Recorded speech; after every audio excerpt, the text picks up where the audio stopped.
Hi, you're on Outside the Belly. I'm John Fredericks, your blowtorch of free speech in America. Coming live in Washington, D.C. Great to have you with us.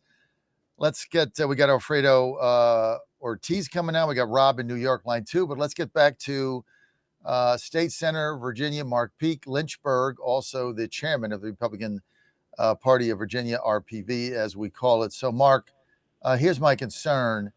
I get what you're saying. The blame should be shared, right? Every state went backwards, including Mississippi. So I understand what you're saying. Here's my concern. The Democrats have an obscene power play to grab 4 congressional seats and make Virginia 10-1. And they are going to do this in January. You guys think you're going to stop it at the Supreme Court of Virginia? No, it isn't. These things never work out. We lose everything. So we'll lose that too, just like we lose every court ruling there is, like we lost the one in Utah last night. We just don't win these. So I have no confidence. Maybe there'll be a miracle, but chances are this thing is going to go to a referendum in April, and of which the Democrats will also try to codify abortion in the Constitution in order to drive their turnout. What infrastructure do we have in Virginia to combat that referendum and defeat it? What is the plan for that, Mark Peake? Yes. And John, I mean, let's not forget where this started. I mean, Texas started it. And the president encouraged them to do it. I mean, we knew every state, nobody was just going to stand by and let them do it. And so, you've got to address the whole issue. But California's doing it now. Now Virginia's doing it. They're changing the Constitution. They're changing it wrongly because we did not have an intervening election. There will be a lawsuit. I'm with you. It's not going to. I'm not positive we're going to win this at the Court of Appeals of Virginia or Virginia Supreme Court. But I think the United States Supreme Court could get involved. It does involve federal elections and congressional lines, so they've gotten involved in that. I do feel much more confident that the Supreme Court is a more rational decider at this point. But an April referendum, and I don't know if they're going to do the abortion amendment or the marriage amendment. There's even less opposition to the marriage amendment in the polls, so they've got very strong, that's probably an 80-20 at this point, 70-30 for them. So they might couple it with that one, so we will see. But it's going to take money, John, and it's going to take a lot of money. If you get outspent, in the House of Delegates races, they outspent us $66 million to $26 million. In the governor's race, roughly $70 million to $35 million. So $30 million and $40 million, or $35 million and $40 million. So if we get outspent, John, by $75 million, we're not going to win that. And the RPV does not have $75 million, and the people just in Virginia do not have. And that's how much we got outspent by, not what it's going to cost. So if we get outspent 5-1, we're not going to win that referendum. So it is going to take the NRCC and other national organizations. They're going to have to pay for, and I think RNC is going to help with the legal fund already. I've heard those numbers. But it is going to take national money to win this.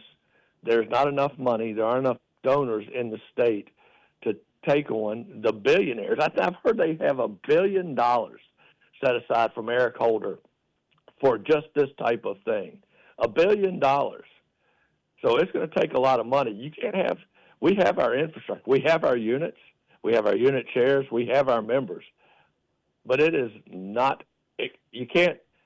we don't have volunteers to overcome 70 million extra in workers, paid advertisements, paid text, all paid media, paid digital. That stuff costs money, and we don't have that money. So it's going to take a concerted effort from all of our national groups and RPV and our units and all of our members and the citizens who don't want to see. We voted just past this in 2020, 5 years ago, by 2/3, 2-1, 66-33. People don't like gerrymandered congressional districts. The citizens don't like it, so we've got to remind them why they don't like it. And can you imagine Virginia having 10-1 congressional? And then how does that work when Republicans are in control of the House? Virginia will have absolutely zero say in what's going on in the country. Right now, we've got a nice even balance of 6 and 5, no matter who's controlling the House. We've got a fair number of experienced Congress people who can make a difference for the Commonwealth. It is a terrible, terrible idea, and I think the people will realize it.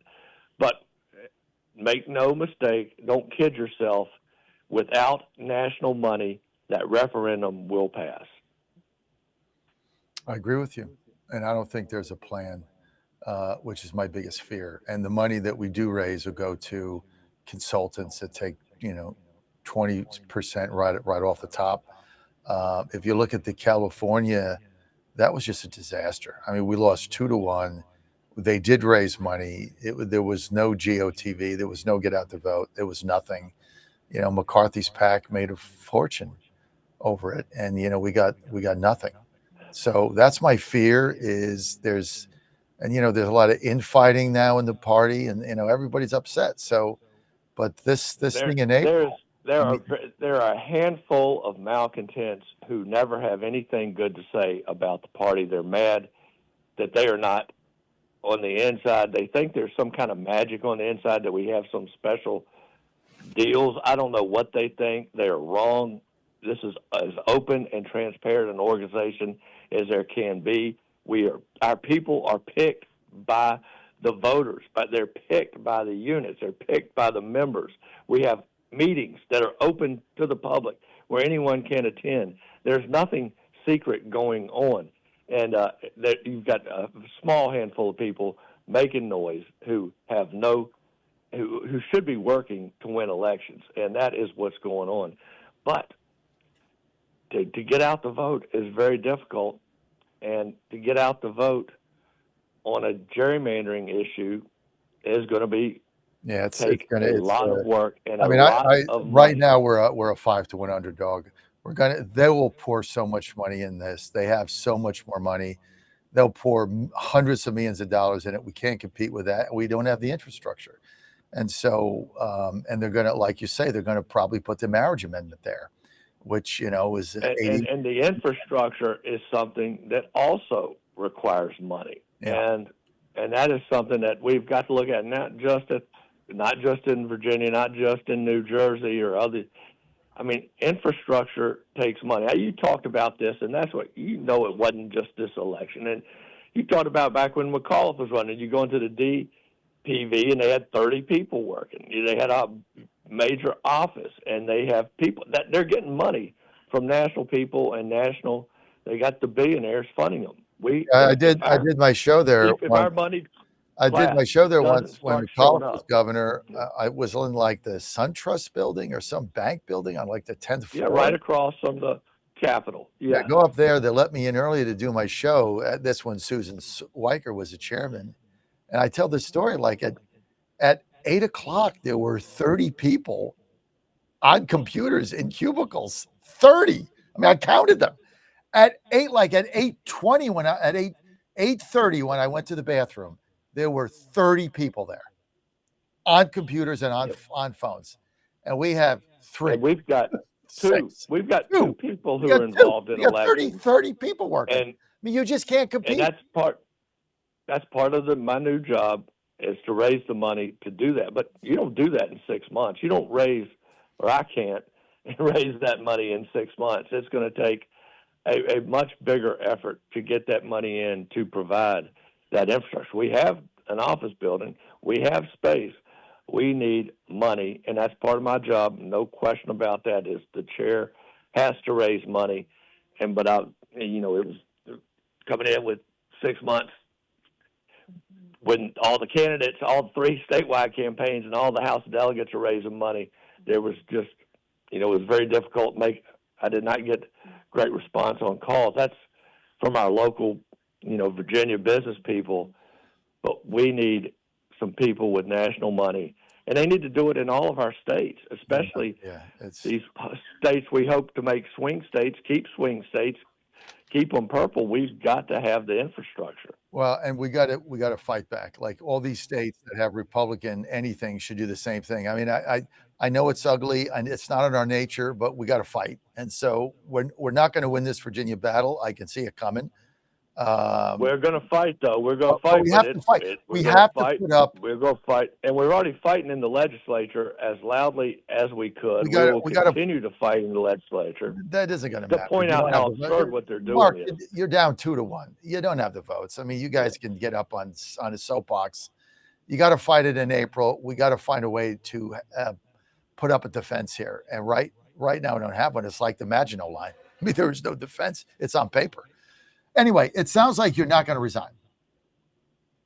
Oh, not because of the goofballs that you're talking to. Absolutely not. And you know that RPV, there was absolutely nothing we could do to change the percentage. I mean, we lost by 10%, 15%. That is not the RPV. 2017, we lost by 9%. We're going to get the RPV is going. We're going to raise money, and no.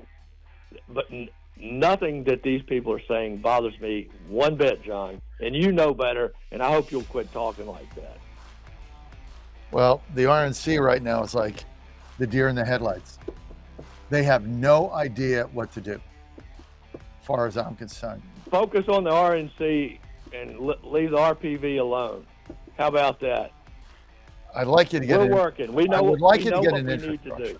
All right, I got to go. I got Alfredo Ortiz coming up. Alfredo, thanks for your patience. Got to deal with this stuff. Michael, let's all right here on the John Fredericks Media Network. Stay with us.